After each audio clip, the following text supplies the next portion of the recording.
శుక్లాం వరదరం విష్ణుం శశివర్ణం చతుర్భుజం ప్రసన్నవదనం ధ్యాయేత్ సర్వవిఘ్నోపశాంతయే. ఓం శ్రీ గురుభ్యో నమః. నమస్కారండి, అందరూ ఎలా ఉన్నారు? నేను మీ రామకృష్ణ హాన్, ఆస్ట్రో న్యూమరాలజిస్ట్. నేను చెప్తున్నటువంటి 3 రాసులలో జన్మించారంటే 2024 సంవత్సరం నుండి మీరు ఒక విధంగా చెప్పాలంటే మహర్జాతకులే.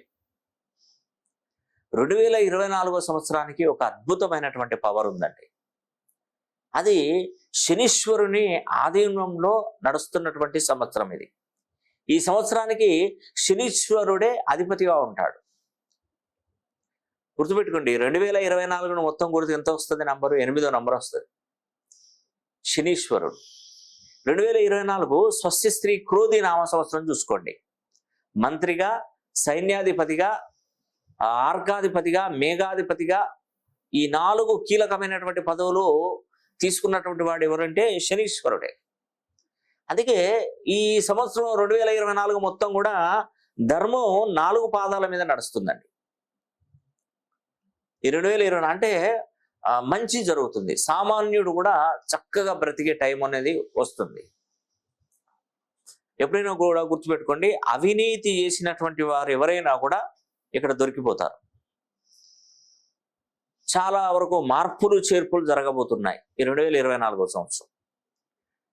ఇది ఓన్లీ 2 తెలుగు రాష్ట్రాలు మాత్రం కాదండోయ్, భారతదేశం మొత్తం కూడా. భారతదేశంలో మొత్తం కూడా రాజకీయ వ్యవస్థ కానివ్వండి, ఇటు ప్రైవేట్ వ్యవస్థ కానివ్వండి, గవర్నమెంట్ వ్యవస్థ కానివ్వండి, ఏదైనా కానివ్వండి, చాలా వరకు చాలా మేలు జరగబోతుంది. ముఖ్యంగా కుంభరాశి వారు, మేషరాశి వారు, కర్కాటక రాశి వారు, కుంభ, మేష, కర్కాటక రాశుల వరకు ఎంతో మంచి ప్రయోజనాలు చేకూరబోతున్నాయి. 2024 సంవత్సరం, ఈ సంవత్సరం నుండి క్రోధినామ సంవత్సరం. ఎప్పుడు క్రోధినామ సంవత్సరం? ఉగాది నుండి నేను చెప్తున్నటువంటి ఈ 3 రాశులైనటువంటి కుంభ, మేష, కర్కాటక రాశుల యందు ఆ భగవంతుడి యొక్క ఆశీస్సులు కురిపించబోతున్నాడు. వీరికి ఆశీస్సులు ఇవ్వబోతున్నాడు. ఆ పరమశివుడి యొక్క అనుగ్రహం వీరికి కలగబోతుంది. వీరు చేస్తున్నటువంటి పనులు, కొత్తగా వ్యాపారాలు పెట్టుకుంటారు, ఆ వ్యాపారాలు సరిగా జరగవు. లక్షల కోట్ల రూపాయల వ్యాపారాలు చేసి నడవకపోయే వారికి ఏమనిపిస్తుంది? మనిషికి ఆందోళన చెందుతుంటాడు. అయ్యో, ఇన్ని లక్షలు పెట్టానే, బయట నుంచి ఇంట్రెస్టులు తీసుకొచ్చి పెట్టానే, దీని మీద నమ్ముకొని చాలా మంది బ్రతకాలే అని ఆలోచనలో ఉంటారు. ఇదొకటే దిక్కు, ఏది లేదు మాకు అని ఆలోచనలో ఉన్నట్టుంటారు. కష్టపడాలని ఎవరికైనా ఉంటుందండి. కష్టపడి పనిచేయాలి, బ్రతకాలి, సంపాదించాలని ఎవరికైనా ఉంటుంది. కానీ కష్టపడి పనిచేసినా కూడా చేతిలో చిల్లి గవ్వ లేకుండా వాళ్ళు కూడా చాలా మంది ఉంటారు. కష్టపడి పనిచేస్తే దినదినానికి అభివృద్ధి కాకుండా డౌన్ఫాల్ అయిపోయి రుణబాధలలో ఇరుకున్న వాళ్ళు కూడా చాలా మంది ఉంటారు.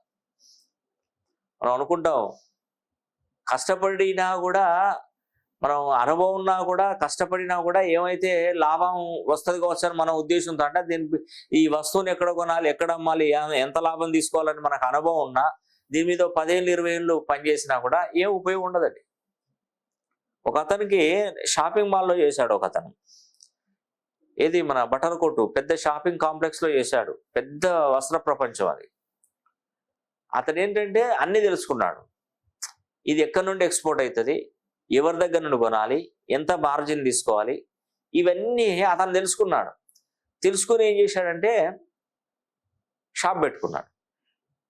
షాప్ పెట్టుకుని ఈ మంచి లాభమే, సగానికి సగం ఎక్కువగా ఉంటుంది. ఒక పట్టు చీర 2000 రూపాయలు నేస్తే దాన్ని తీసుకొచ్చి ఇక్కడే అవి షాప్లోకి వచ్చే వరకు అది 7000 8,000 అవుతుందా?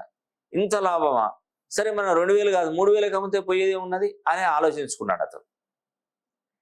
ఆర్భాటం చేశాడు. ఎందుకంటే ఇప్పుడు మనకు ఏదైనా షాపింగ్ మాల్కి వెళ్తే అంత లైటింగ్స్ ఎట్లా ఉంటాయండి, అంబిషియస్ ఎట్లా ఉంటుంది, రాగానే అంబిషియస్ బాగా మంచిగా చక్కగా లైటింగ్స్ తోని ఆ ఏసీ ఉండేటువంటి కౌంటర్లో ఉన్నటువంటి వాళ్ళు వీళ్ళు ఆర్భాటంగా మంచిగా ఉంటది. అట్లా ఉంటేనే కదా షాపింగ్ మాల్ లుక్ వచ్చేది. ఇతను కూడా అదే రేంజ్ లో పెట్టాడు. అతని దగ్గర ఉన్నది 10 రూపాయలు అయితే 100 రూపాయలు ఖర్చు పెట్టాడు.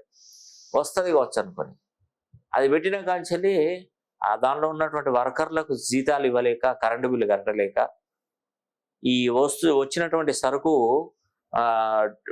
మోడల్ చేంజ్ అయిపోవడం వలన ఇవి అక్కడనే ఆగిపోవడం, కొత్త వాటి కోసం చూసి అందరు చూసి వెళ్ళిపోవడం వల్ల వ్యాపారం అంతా దివాలా తీసిపోయింది. తెచ్చిన రేటుకి ఇద్దామన్నా కూడా ఎవరు ముందుకు రావట్లేదు. లాస్ట్కి పోయిందండి, అతని పరిస్థితి ఎంత ఘోరంగా మారిపోయిందంటే తన ఉంటున్నటువంటి ఇల్లు కూడా అమ్మి అప్పు కట్టుకున్నాడు. అవును, తను ఉంటున్నటువంటి ఇల్లును కూడా అమ్మి అప్పు కట్టుకున్నాడు. ఇంకేం లేదు, ఇంకేం మార్గం లేదు, ఇంకా అన్వేషించాడు కదా, అయిపోయింది టోటల్గా. అది పరిస్థితి సార్. మళ్ళీ నేను అదే షాప్లోకి గుమాస్తాగా వెళ్తున్నానని చెప్పాడు. అది బండు ఓడలైతే ఓడలు బండ్ అవుతాయి. ఇప్పుడు దీనికి రివర్స్గా ఇంకొక విషయం చెప్తాను చూడండి. ఒకతను వెయిటర్గా పనిచేస్తున్నాడు ఒక హోటల్లో. మంచి సిటీ సెంటర్లో ఉంది హోటల్, చాలా బ్రహ్మాండంగా నడుస్తుంది.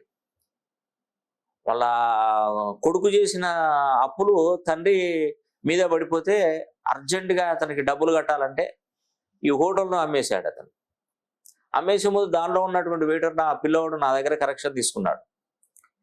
గురువుగారు ఇట్లా మాకు హోటల్ తీసేస్తున్నారు, నా దగ్గర నేను చిన్నప్పటి నుండి దీంట్లోనే పనిచేసి సంపాదించిన డబ్బును ఎప్పుడైనా నాకు పనిచేస్తుందని చెప్పేసి నేను పక్కన పెట్టుకున్నాను. నా దగ్గర 20 లక్షలు ఉన్నాయి.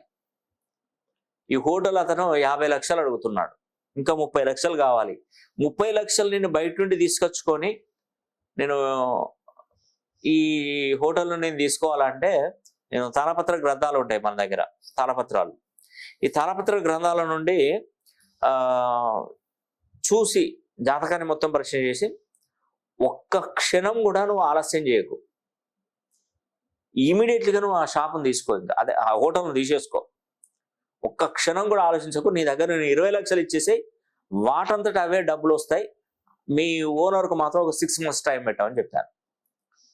6 months టైం పెట్టాడండి. 6 months టైం పెట్టి ఆ 20 లక్షలు ఆడ పోసేసాడు.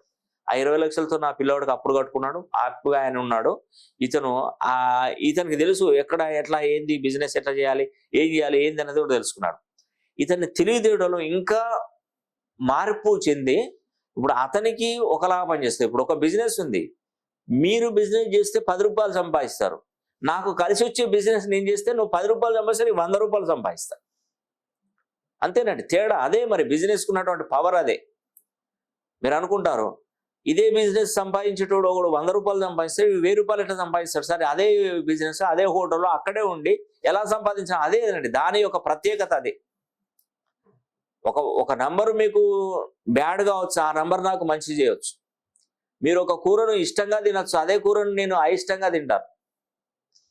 అంటే ఒక వస్తువును 2 విధాలుగా మనకు పరిగణలోకి వస్తున్నాయి కదా. ఒకటి ఇతను తీసుకున్నప్పుడు అతని దగ్గర 100 రూపాయల బిజినెస్ అయ్యేది, ఇతని దగ్గరికి రాగానే ఆ 100 కాస్తే 1000 రూపాయలు అయిపోయింది. బిజినెస్ ఊపందుకుంది. 6 నెలల్లో తీరుస్తానన్న డబ్బును 3 నెలల్లో తీర్చేశాడు. 3 నెలల్లో తీర్చేశారు, క్లోజ్. ఇప్పుడు అతని రాజరికం వేరు, అతని గొప్పతనం వేరు, అతని రేంజే మారిపోయింది, మొత్తానికే మారిపోయిందండి. టోటల్ ఎవ్రీథింగ్ మొత్తం మారిపోయాడు. చాలా హ్యాపీగా, సంతోషంగా, సుఖంగా, ఎంత బ్రహ్మాండంగా ఉన్నాడు. అంటే చెప్తున్నాను నేను, ఏ బిజినెస్ చేయాలి, ఏ బిజినెస్ చేయకూడదు, లేదంటే బిజినెస్ మొత్తానికి వదిలేసి ఏదైనా ఉద్యోగం వైపు వెళ్ళాలా, ఇవన్నీ మీరు తెలుసుకొని ట్రై చేయండి. లేదు నా ఇష్టం ఉన్నట్టు నేను చేస్తానంటే మన బట్టల షాప్ వ్యాపారం లెక్క అయిపోతుంది. లేదు నేను చెప్పినట్టు చేస్తానంటే ఇట్లా కోట్లు సంపాదించుకుంటారు, ఇట్లా వ్యాపారంలో ఉన్నతి లభిస్తుంది. ఏదైనా లక్షల కోట్ల రూపాయలు మీరు వ్యాపారాలు చేసినప్పుడు ఒకసారి నన్ను గుర్తుంచుకోండి, నేను చెప్పినట్టు వినండి. నేను ఒకటేనండి, అది జరుగుతుందా జరగదా అని కరెక్ట్ చెప్పేస్తాను. జరుగుతుందంటే జరుగుతుంది, జరగదంటే జరగదు. దీన్ని డిసైడ్ చేసుకునేది మీరే. గురువు పాఠాలు మాత్రమే చెప్పగలుగుతాడు, ఎగ్జామ్ మాత్రం మీరే రాయాలి. ఎగ్జామ్ రాసేది మీరే. కేవలం నా బాధ్యత ఏంటంటే పాఠాలు చెప్తాను. ఆ పాఠాలు విన్నటువంటి వారు బాగుపడతారు, విన్నటువంటి వాళ్ళు నష్టపోతారు. అంతే, నేను చెప్పేది అదేనండి. దానివల్ల నాకేం ఉపయోగం ఉండదండి, మీకే ఉపయోగం. కాబట్టి మీరు వీలైతే నేను చెప్పినటువంటి ఈ యొక్క పేరులో ఉన్నటువంటి సంఖ్యాబలాన్ని సరి చూసుకోండి. నేను చూసేటువంటి పద్ధతులు కూడా అన్ని విధాలుగా నేను చూస్తాను. నేమాలజీ, గ్రాఫాలజీ, సిగ్నేచరాలజీ, ప్రొనాలజీ, Indian western numerology, Indian western astrology, ప్రశ్నాశాస్త్రం, హస్తరేఖలు, గవ్వలు, తాళపత్ర గ్రంథాలు, ఇలా అన్ని విధాలుగా నేను పరిశీలన చేస్తాను.